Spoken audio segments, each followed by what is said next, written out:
Okay. Okay, hello everyone. As some of you may or may not know, I am Demetrius Kalogeropoulos, or Agent DK, affectionately known because of obvious reasons. This is going to be the first of many. Maybe this is the second, because I did interview Michael Abrams a couple of months ago, but we're going to be doing this more often, and we're calling it Real Estate Unfiltered. So it's the nitty gritty. It's the experts. We want to get the best people in the industry sharing their insider tips, sharing their knowledge with us. And that's what this is about. This isn't scripted. We do have some questions prepared, but we encourage anybody here that has some questions to chime in. We're on Facebook Live and we are on Zoom. So without further ado, today's special guest is my good friend, John Zenati. Say hi, John. Hi guys. Thanks for having me. Yeah, no, we're honored to have you. So I've known John for many years, probably over 20 years we've known each other, but in a professional real estate capacity, I'd say probably closer to 5 or 6 years. Mhm. Um, so I have John's bio here. So here's where John's going to show off. So born and raised in Ottawa's West End, John Zenati began his real estate career in 2005, working for a local family-owned multi-residential property management firm. With a thirst for knowledge and a growing passion for the industry, John made the move to a well-known local commercial leasing company in 2007. He started as a commercial property manager, overseeing approximately 1 million square feet of commercial real estate, and demonstrated superior knowledge and skills within the industry in a short period of time. How do you feel sitting there while someone else talks about you? I love it. It's like I'm Uh, hearing it for the first time. He was quickly promoted to leasing manager and became a licensed real estate broker, where he serviced the leasing needs of the entire District Realty commercial portfolio of approximately 3 million square feet. I didn't know Ottawa had 3 million square feet. Well, John combines his sales and business knowledge to provide outstanding service for his office, retail, and warehouse property owners and clients. It's his first priority to ensure that every one of his valued clients receives outstanding and personalized service in every interaction with Zinati Realty. John proudly supports CHIO, the Ottawa Heart Institute, and the Boys and Girls Club of Ottawa. Please, again, help me in welcoming broker of record from Zinati Realty, John Zinati. thanks for having me again. I'm happy Yeah, to yeah. be here. So again, so before we went live, John was laughing because I now have four computer screens. I'm surrounded. So if you see my head going up, right, down, that's why. Okay. So let's just get right into it. Obviously, I read your bio. The credentials are there. You're a rising star in the commercial real estate space. I myself am a residential broker. I can do commercial, but John, you know that I always refer it out to you because I'm a firm believer that do what you're good at, Mhm. and you're much better than me at this. So that's why I give it all to you. Um, a lot of people know that in the residential real estate world this year, obviously with COVID, um, it was all over the news. Residential real estate boomed despite everything that we thought would happen. Um, the prices in the residential landscape skyrocketed. Inventory was at all-time low, which makes sense, right? Because a lot of people didn't want to leave their homes. A lot of people installed a pool or a hot tub or whatever, finished the basement, they stayed home, put further pressure on supply. Interest rates go down. You've got this perfect storm for a seller's market. It was just absolutely crazy. But with the commercial world, it was completely different. At least that's what you read in the headlines. So I guess what I'd like to know, John, from you is, from somebody in it, how did the commercial market perform this year? And I'm just talking in Ottawa locally. How did the commercial market perform overall, and how did the smaller segments perform? Yeah, so I mean, the year started off, you know, pretty well, pretty good. The last, over the last sort of 4 to 5 years, we've noticed the market getting busier and busier, and us, from our own perspective, every year was our best year, and we were on pace to do that again. In January, it looked really, really good. It looked promising. We had a lot of things on the go. And then, as you know, unbeknownst to everybody, and without anyone knowing, COVID-19 hit. And that certainly impacted a lot of things when it initially hit. I'll say it impacted a lot of things. There was a lot of uncertainty. Nobody really knew what to do. The government was kind of behind the eight ball on bailouts and subsidy programs, and what was left is landlords and tenants kind of struggling. So I'll say, the year in review in general, to be honest, it really hasn't been a bad year. If I look at the 2020 Q3 projections versus the 2019 projections Q3, the vacancy rates are relatively unchanged. The market's done relatively well. I mean, certainly lease deals are down by a little bit. Sales deals are about the same, but overall, I'll say the market's been doing well, and that's kind of been my experience in it. Really? Yeah. It's so funny because it's contradictory to what I've been reading. And, obviously the media will portray a different story. Mhm. I think a lot of companies have had to pivot and change. I think the restaurant industry definitely got hit pretty hard. Um, as I guess real estate has thrived. So how do you see 2021 looking um, compared to this year? Do you have any projections on how you see next year panning out? Yeah, so just so if I can go back to your comment on sort of what you're hearing in the media, I think certainly there's a lot of businesses that are affected negatively, and I think that's what the media is focusing on and portraying on. Like, when when there are restrictions and shutdowns inflicted on businesses and they can't generate revenues, it's obviously difficult for them to operate and move forward and pay rent. And a lot of these businesses, especially like culinary and food type businesses, I mean, the Yeah. margins are pretty thin. It's a lot of service, it's a lot of people, it's a lot of high paying salaries, and you need turnover and volume to be able to sustain rents on that kind of stuff. So I think certainly the retail sector of the market probably noticed a little bit of a dip, and I think if anything, the office leasing market also noticed quite a dip. Actually, the office market's probably noticed more of a dip than the retail market, just because everybody's working from home. And naturally, nobody's looking for space, nobody's looking to expand until there's a further certainty in the world. Yeah. And so that's been my experience. I would say it's really, I think we are going to see change in 2021. I don't think we'll see it right away. I think probably Q3, Q4 of 2021 will start to kind of reveal the impact of what we went through this year. I think that's going to take a little bit of time. I think we need to get the vaccines. I think we need to, start distributing those. I think people need to start kind of recognizing that we can go back to sort of this new normal. And I think then once people start making those decisions, we'll see that being reflected into the market towards the end of next year. And I think we'll really feel it in 2022. Yeah. It's interesting you talk about retail. I went to Bayshore for the first time in a long time, a couple of months ago, because I had to buy shoes. And for those of you who don't know, Bayshore is a very big mall here in Ottawa. And John, it was dead. Like there was nobody there. And I was looking around and looking at the employees, and my heart went out to them because I was like, how are these guys going to stay open? I mean, a lot of these companies are obviously they have deep pockets, but I started seeing one or two of these, national chains disappearing. But I guess that always just brings in new blood, right? I guess that just brings in new opportunities for other thriving companies.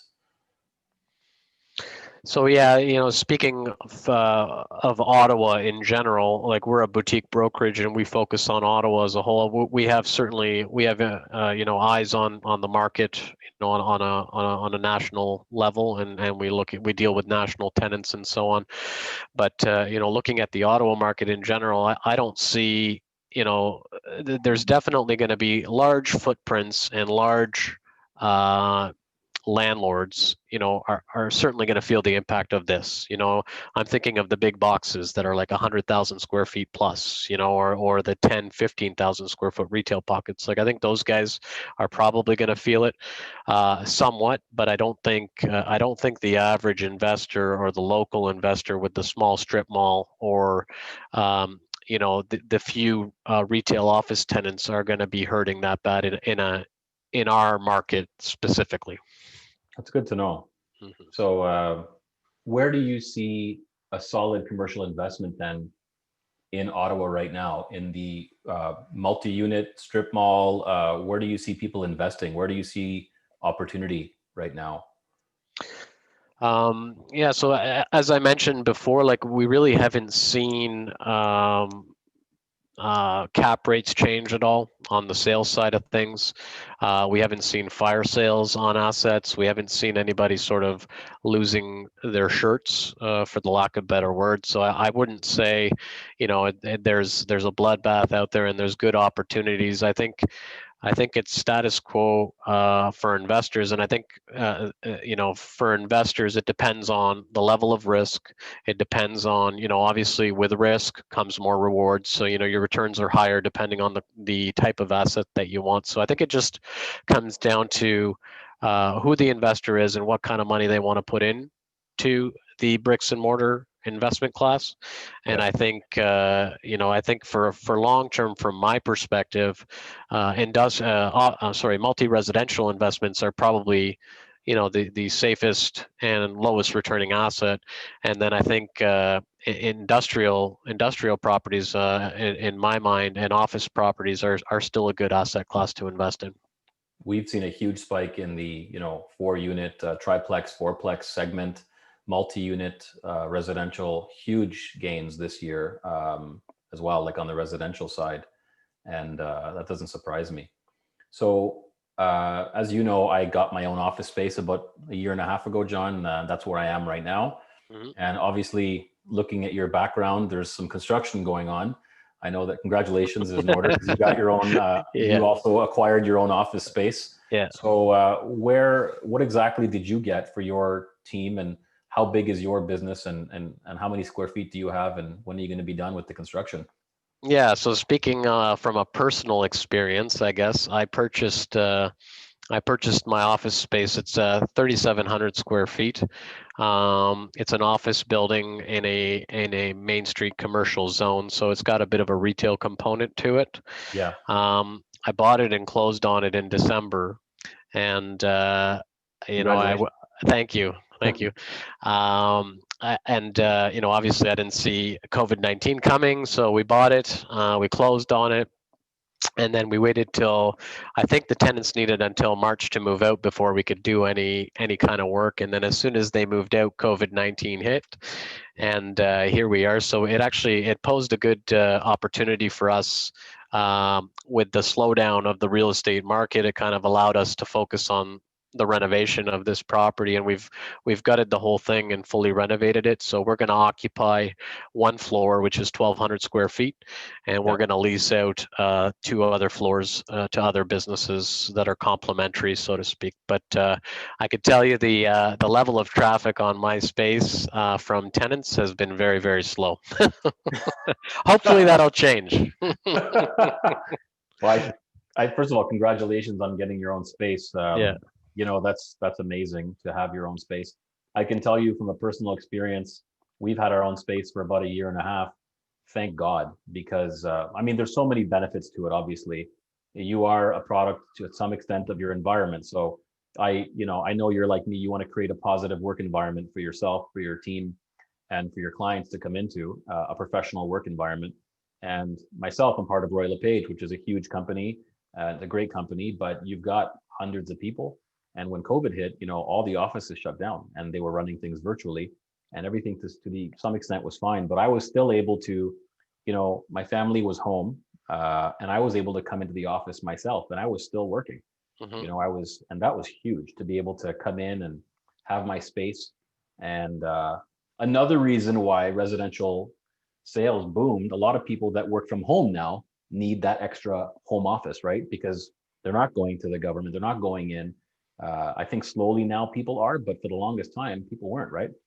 So having your own space is so critical. And I know that you're going to just, double or triple your business now. You're going to have a quantum leap because it's so much more organized and it flows so much better when you have a beautiful space. And it looks like it's coming along nicely back there. It's coming together. I'm pretty happy. The thought behind it was just to secure something for ourselves that could give us some breathing room to breathe as we kind of go through life and through business.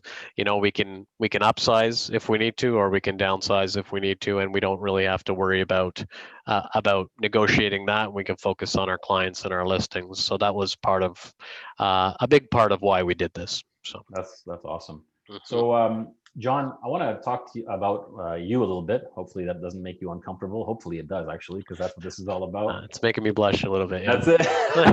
Because you're not growing unless you're uncomfortable, right? That's what Yeah. they say. So you're obviously young. You're very successful. Um, what made you think about what got you where did the bug come from to get into real estate and specifically commercial real estate? Oh, by the way, Karen Stewart says hi. She's a Hi, Karen. mutual friend. Yeah. What got you interested in commercial real estate specifically? People ask me often questions about real estate, right? Especially people that tend to be outgoing. They always say, I think I'd be good at real estate. And they always ask me, advice on if they should get into the industry or not. And you're in commercial real estate, so I just wanted to know what inspired you to get into that industry. Was it always something that was on your mind? Did someone influence you in some way? How did that come about? Yeah, no, that's a good question. Um, so I think for me, I can actually remember the exact moment in time when I realized I wanted to go into real estate. I didn't know what fashion that was, but growing up as a kid, and I'll tell you a little bit about that in a second. But growing up as a kid, like I was the guy in high school who would go to the job fairs and not have a clue what I wanted to do. Everybody's like, I'm going to go to university and I'm going to be an engineer and I'm going to study for 4 years and I'm going to apply for a job at this company. Yeah. And I was like, huh? Like I don't know. I don't know what I want to do. I know I want to work. I know I want to, be successful, and I know I want to provide for my future family, but I didn't know what that was. Yeah. And so, on the tail end of my high school career, I fell into sort of like, a number of jobs. I think over the course of a year, I had probably 7 or 10 jobs, just experimenting in everything, and nothing could fit. And then all of a sudden, I landed into I landed into a predicament, and where I was out of high school. I didn't finish post-secondary education, and all my friends were graduating universities and getting on with their life. And I realized I need to do something. Yeah. And I remember thinking, at that time, my parents had been renting our entire life. They'd been renting a home. And I started talking to them, and I did the math of how much money they spent in rent over the course of our life living in Canada, and the number almost made me puke, because I was like, okay, like what do we have to show for it? And my parents are very hardworking people, and I love them, and my work ethic comes directly from them. But there were these people that didn't have an opportunity to buy just because they never had any excess cash. But looking at their life and how much money they spent on renting a home, I calculated it, and I said, guys, like you got to think about your retirement. Like, had we done this sooner, you would have X amount. And I started thinking about all those numbers, right? Yeah. And so that propelled me to really start looking into real estate. And then, I said, I need some kind of a piece of paper to get into the industry for somebody to take me seriously. So I went to college, and I got I said, I know I want to be an entrepreneurial. I know I'm good with people. I love people. I love, being analytical. I love trying to figure things out. I love solving problems. So I just said, what's the best thing for me? So I ended up graduating from a 2-year program. Nice. And then I went and got a job at a small firm, and that's kind of where it all started. But I fell into commercial real estate, and particularly sales. I was on the property management side, and I never wanted to be in brokerage, but I almost got put into brokerage despite me wanting to, and it's the best thing that's ever happened. So I kind of fell into it, I guess. But I just really love being able to create wealth, build wealth, analyze investments. There's so many interesting facets to the commercial aspect of real estate, and I've just been I've been very fortunate in being able to learn it all, and I've had good mentors and good teachers along the way as well. So that's kind of how it happened. I know that's very long-winded, and I apologize.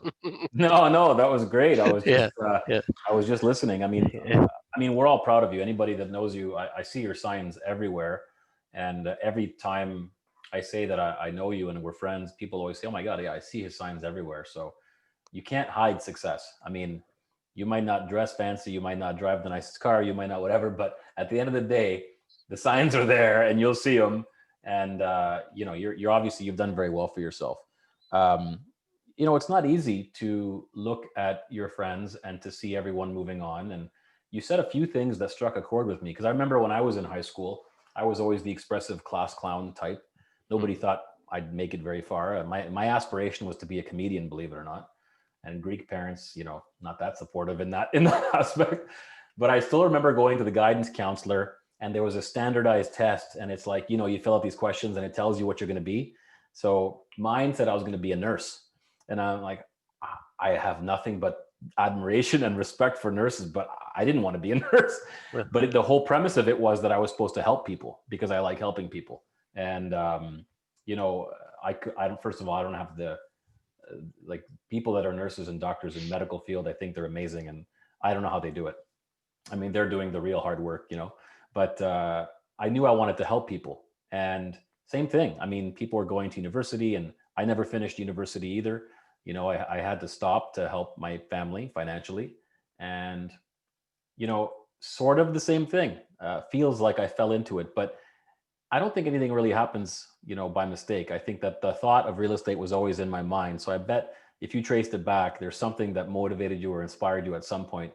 And but Well, it's interesting you say that though, because and for me too, if you think about it, you know, nobody ever tells you in high school you should get into sales. You know, yeah, nobody ever says it's always, you know, doctors, engineers, and this. Like nobody ever says you should become a salesperson. You should become a real estate salesperson. It's kind of an you know, it's a great rewarding career if you want to work at it, and I don't believe it gets enough credit, in my opinion. So.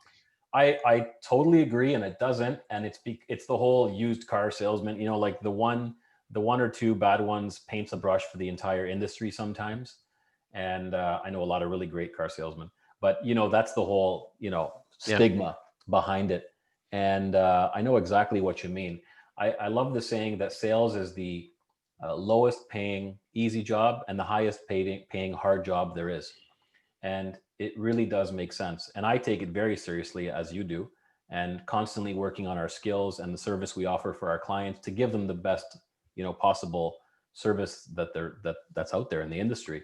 But you're right, it's an industry that's easy to get into, but it's not easy to thrive into. And I think that's the problem, right? I know in residential real estate, there's over 65,000 registered realtors. Over half of them didn't do a single deal last year, and the other half did less than 4 deals. So, like, Mhm. you know, there's a lot of numbers, but not a lot of people that do well. Which brings me to, you know, being an entrepreneur in this industry, being an entrepreneur in any industry. I mean, it's one of the hardest things in the world. You don't have a guaranteed paycheck. You don't know where, you know, when your next paycheck is going to come. There's no certainty to some extent, at least for the first 5 years until you've built up a good book of business and a reputation where the phone starts ringing. Um, Let me go to that. What, you know, when you left, you were obviously at a very successful company. And I don't know if it was salary based or commission based, and it doesn't matter, but you obviously decided to make the leap and go on your own. That takes tremendous courage. And was there any fear involved? Like, did you have a plan B? Like, if it didn't work out, like, you know, what was your thought process at that time? Because I know how I felt. I was scared as hell. Yeah. But how did it feel like back then? Do you even remember? Because you know, you're so Oh far man, along I now. must have had the conversation like hourly with my wife at the time, and I mean she's still my wife, but at that time, um, Let's make that clear. I love you, babe.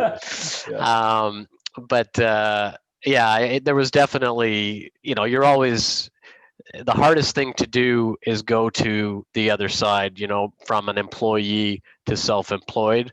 Like it seems like it's an insignificant step, but until you get to that other side, you never really realize what you could do until you're there. So the whole time I was on the salaried employee side with the cushy job and the paycheck and everything else, it Yeah. was great. It was comforting, and it was providing everything that we ever needed.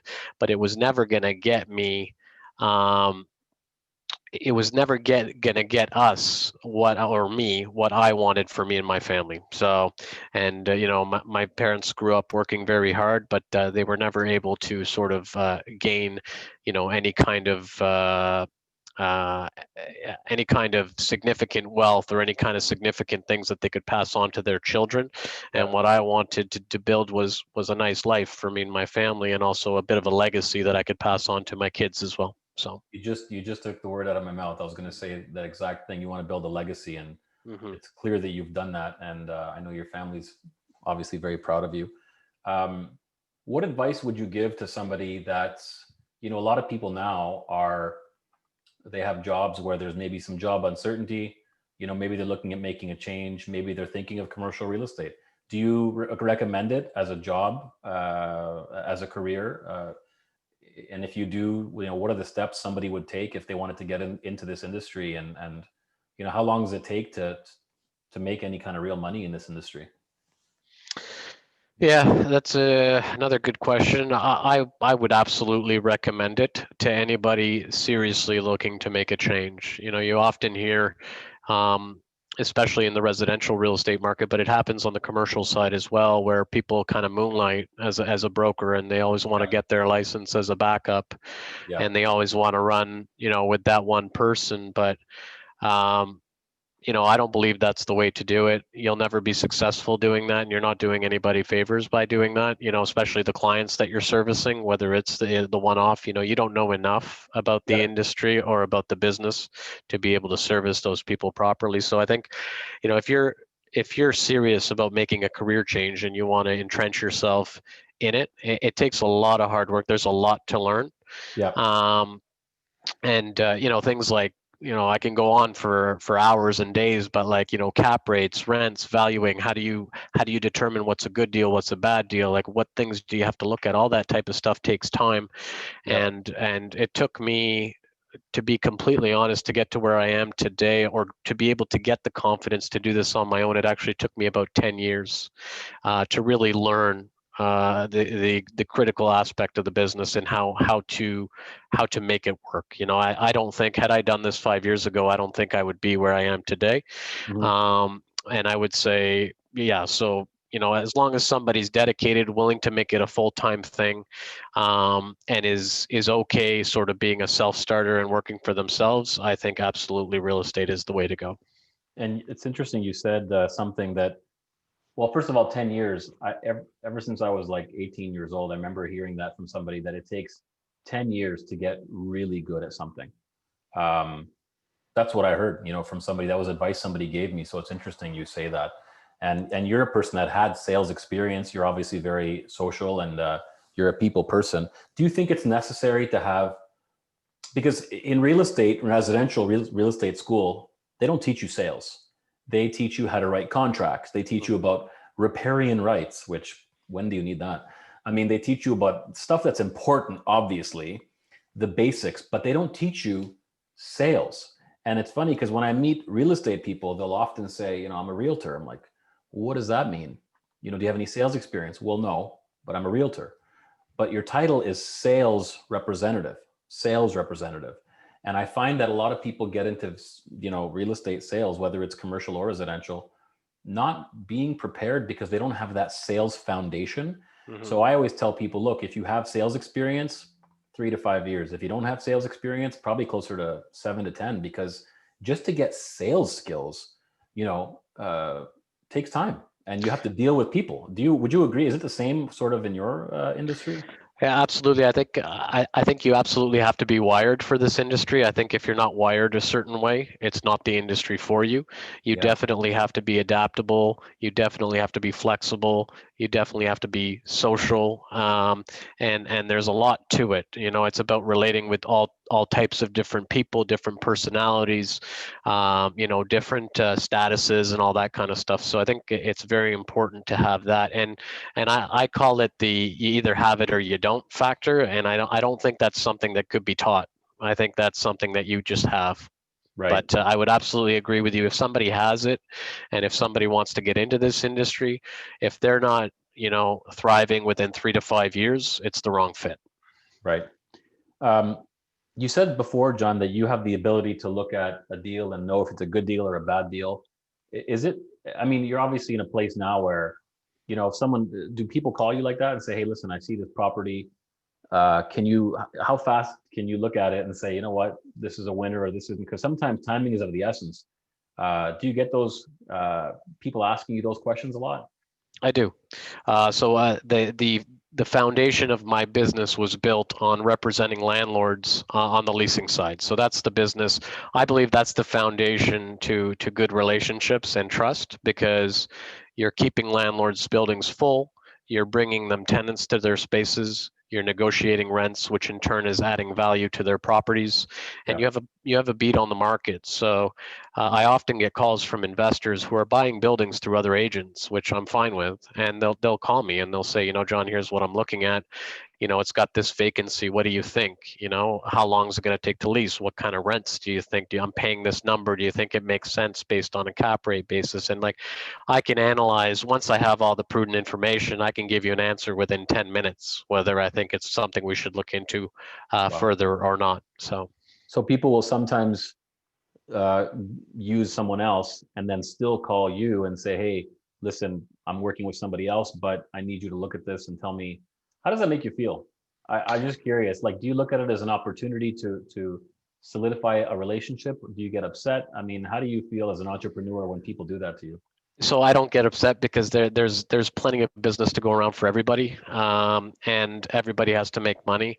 And I think if I can prove to be valuable to that client and help them make the right decision, if I didn't bring that opportunity to them, who am I to step in the way of them buying that investment property? You know what I mean? So Yeah. if anything, I just want to make sure that they're moving forward with open eyes, and they're doing the right thing, and I don't get angry at that at all. In fact, the Ottawa commercial market is such a small niche thing, especially in Ottawa. Like, there's only a select few, Yeah. high performing commercial realtors, and there's a select few of investors in Ottawa. And to be honest, it's everybody knows everybody. It's a very small business world, and I think I'm just happy to be a part of it and give help to anyone that needs my help.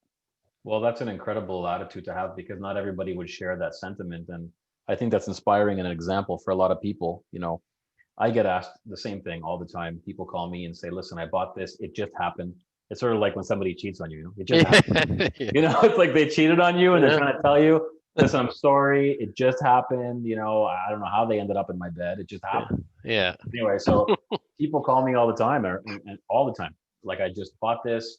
I don't know if it's good. How do I get out? And I always help them. I mean, same thing because I feel bad. And I think it's important, again, for people to understand the value of experience and the value of, um, you know, some people have this, I don't know how you feel about this, John, but I've always heard this saying that you can't mix business with friends. I disagree 100%. I have done so much business with friends in the last 10 years, and even before real estate, when I used to be in the consumer electronics industry. I think as long as you're honest, and I think about it like this, and my business coach says jokes all the time, like, if you were a doctor, right, and a good friend of yours came into the hospital with a broken leg, would you treat them any differently than you would a stranger? Well, no, you're going to fix the leg. It's the same thing. And as long as a professional, you take your friends or your family, and treat them like you would anyone else, I think that's the key. I think that it's often the other people that treat you differently, but as professionals, as long as you treat everybody the same, I think there's no problem mixing friends and business. You and I have worked together many times. I work with a lot of friends and family. Do you see that too? Do you have a problem working with friends and family, or do you try to avoid working with people that you know? I uh, I don't try to avoid it. I often find myself trying to help more than trying to see them as a client or as a potential client. So I find often I end up selling myself short, and I find often I end up you know um, it's I definitely, it's more of like a, I want to help as opposed to I want Right. to transact with you kind of thing. But I get it. certainly I think it's a good thing to work with friends. I think if people bring I have a lot of friends that come to me with questions and ideas and all that kind of stuff. But even them, I'm not like, hey, why didn't you call me to go lease that space? They'll be talking to me about, we just leased this space through so and so, and we're wondering what you think. And I can't hate them for that. Of course. Um, if anything, I'm just happy to talk real estate and just chat in general. So That's amazing. So, mhm. John, how do you get your business now? I know you probably get sign calls. People see your name, they'll call you from your signs. Is it a lot of referrals now? Are you still, maybe in the early days, I don't know if you were hitting the pavement, making cold calls. Has it transitioned now to more referral based and sign calls? I uh, I never stop calling, and that's one thing in our industry is if you're not reaching out to people, and I'm not even talking about cold calls, I'm talking about warm calls, I'm talking about non-calls, like just call. All I want to do is talk real estate every day, as much as I can, and Yeah, know as much as I can, because in our industry, especially the commercial industry, yeah, knowledge is power. It's a very competitive space. So you want to be talking to as many clients, brokers, friends, colleagues, contacts as you can, right? So I've been calling from day one. To be honest, maybe I probably call a little bit less now just because I don't have the same time that I had when I first started. yeah. But I've started blocking off days where I could just hit the phones and call people, and it's not. That's something that I truly love to do. So a lot of my business comes from self-sourcing, Yeah. um, and referral based, and very little from sign calls. Where do you see Zenati Realty in the next 5 years? On a boat? No, I'm just kidding. Well, everybody missed it before we went live. Your virtual background was a Winnebago, so I wasn't quite sure what was going on there. And then you changed it to the real, this. So that was great. Yeah. But so where do you see your business? Where do you see yourself I, 5 years from now? Yeah, I think I see us kind of establishing ourselves in our new home here in our office and planting our roots, and I think that's step one. Yeah, I think we're refining. We've got a good core team now, so I've got a team of five. I've got an admin, I've got a deal coordinator, I've got a full-time marketing person, and I've got myself and another broker. So yeah, we all, like, I think we've got a good solid core base to service our clients and anybody else that would like to join our team for the yeah, future. We're not actively out there looking to hire sales people and brokers, but we're certainly always open to a conversation with the right people. For me, what I've done differently is I've built a team atmosphere in my shop, as yeah, opposed to a lot of the other brokerages that are kind of an eat what you kill sort of model. yeah, So I don't want to sacrifice that. I love what we do. I love how we work. I feel like we are a lot more productive for our clients because of the way we work. And yeah. I want to expand the team with the right people. So I see ourselves growing organically over the next 5 years, but I couldn't tell you where we'll be exactly. It's exciting though. I mean, Yeah. I agree with your sentiment. The other day I sent out a message to my team and I said, I want you to stop saying I work for DK. I said, you don't. First of all, we're all, contractors. I said, you work with DK. We're Hmm. partners, because I know that everybody on my team, the knowledge is there, the experience is there. Obviously, you and I are there to assist because we may have a little more experience, but these people that work with us are extremely dedicated. They're knowledgeable, they're resourceful. And if they don't know the answer, they'll get it probably from us or someone else on the team. So I think that's incredible to have that team, because I have worked for a company in the past that was, like you said, kill what you eat, and then it doesn't create an environment conducive for people being happy for other people, or people genuinely wanting to help other people. So I think the way you're going about it is the right way for sure. Well, I also, having lived, in environments where my superiors or the people I looked up to who were supposed to be molding me, in my professional career and helping me do better. Yeah. I've been in situations where I've been steamrolled before because, the people that I'm talking to go over my head, and Yeah. that's not how you build, a proper team and a good working relationship and make your staff happy. So, one thing I'm always conscious of is I want every single one of my clients to talk to every single one of my staff the way they talk to me.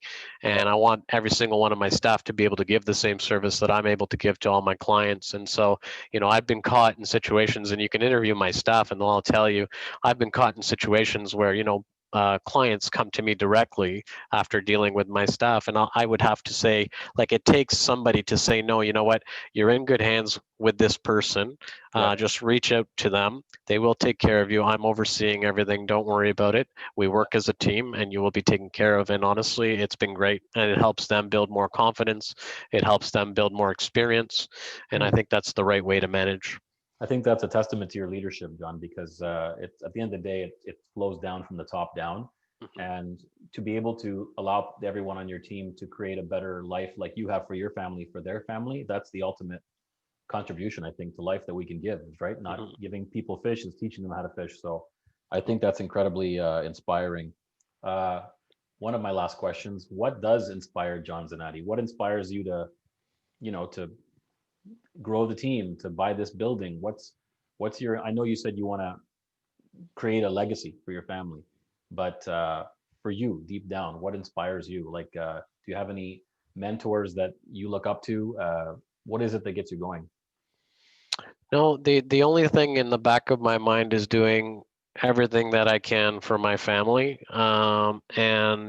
And I mean, in the end, everything that I do is for them. But what motivates me every day, and what the reason I get out of bed every day is I love solving problems. I love it when somebody calls me and says, "Hey, I need your help with this. I don't know what to do." I love figuring that out. Or I've got the space that's on the market that's been on the market for 3 years. I don't know why I can't fill it. I love going through it. I Yeah. love figuring out the problems. I love filling it. I love solving issues. Yep. I love overcoming objections. I just love everything there is about people. And I just like, and my biggest thrill is overcoming a no. Like when I'm talking to somebody and they have their back up and they have their guard up, and you can feel that point in time where they turn and all of a sudden they trust you. I, Yeah. I live for that. So that's what keeps me going. It's the challenge, right? I totally get it. Yeah. I totally get it. Yeah. I Yeah. mean, I would tend to agree. I think that after you reach a certain level, obviously you need money to live. You need money to for safety and for security, but it's not the money that motivates you. It's something deeper. And for you, it's helping, genuinely Yeah. helping and solving a problem. That's what gets you going. And then the money comes. And I find that when I've met people in the past whose primary motivation was money, um, it's just, we call it commission breath or whatever, it just doesn't come across genuine. And what do they say? People don't care how much you know until they know how much you care. And I think that that goes in any sales industry. So I think that's great. The, So you've been incredibly gracious with your time. We've been going for like 45 minutes here. It's crazy. We can go all day here, but Anytime you want to chat, I'm happy. Yeah. I appreciate it. So if somebody wants to get a hold of you or your company, where do they go? How do they get a hold of you? So our office is at 92 Center Point. Our signs are through the city. The company is ZinatiRealty.com. You can email me, john@ZinatiRealty.com, info@ZinatiRealty.com, or you can give us a call, 853-4106, or just Google, we need help. I don't know. Yeah, I'm always open for a phone call or a chat, or if anyone has any questions, by all means. That's great, John. Thank you so much for being so gracious with your time. So I'll be putting your coordinates in the message, and we're going to be putting this later on YouTube for people to rewatch. Thank you so much. I appreciate your time, and you've been great. And I look forward to working with you again in the future. And just thank you so much. You've been great. Sounds great. Thanks for having me. We'll talk to you soon. Okay, buddy. See you. Take care. Bye.